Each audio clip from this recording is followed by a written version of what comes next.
அவங்களே இன்னைக்கு ஜெயில இருக்கும்போது சொல்றாங்க, வந்த ஒரு 1.5 வாரத்துக்கு அந்த ஆளுக்கு நான் கூட நின்ற மாதிரி வேற யாருமே நின்னு இருக்க மாட்டாங்க. நான் யார் நிக்க சொன்னா சொல்லு, நீ தள்ளி நில்லு. உனக்கு அந்த காமெடி பீஸ் தேவை அப்படின்னு நினைச்சு நீ போய் நின்ன. இத முட்டா பீஸ் நினைச்சாவன் மாதுளை பீஸ் வரைக்கும் தின்னு கடைசியில அவனுக்கு தேவையான வாட்டர்மெலன் பீஸ் வரைக்கும் உள்ள வர வச்சு அவன் செட்டில் ஆயிட்டான். என்ன பிக் பாஸுக்கு நீ பிச்சை எடுத்துட்டு இருக்க? அவன் தைரியமா மக்களை ஃபேஸ் பண்ணிக்கிறேன் அப்படின்னு முடிவு பண்ணிட்டு கிளம்பிட்டான். நீ மாசா அவன் மாசா.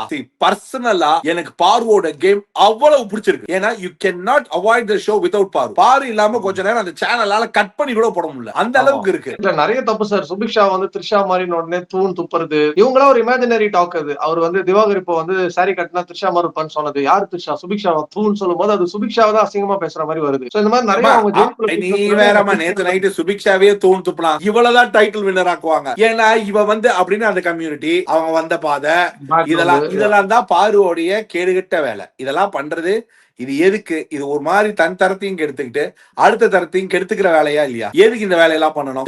பெட்டன்ஸே விக்ரம் கிட்ட இருந்து ஏதோ ஸ்ட்ராட்டஜியை கத்துக்கிட்டதா நினைச்சு Praveen will not raise the voice. ஆனா அவருடைய பயண வீடியோவை பார்த்து அந்த ஸ்டேஜ்ல இருக்கும் போது எப்படி பேசினார் தெரியுமா?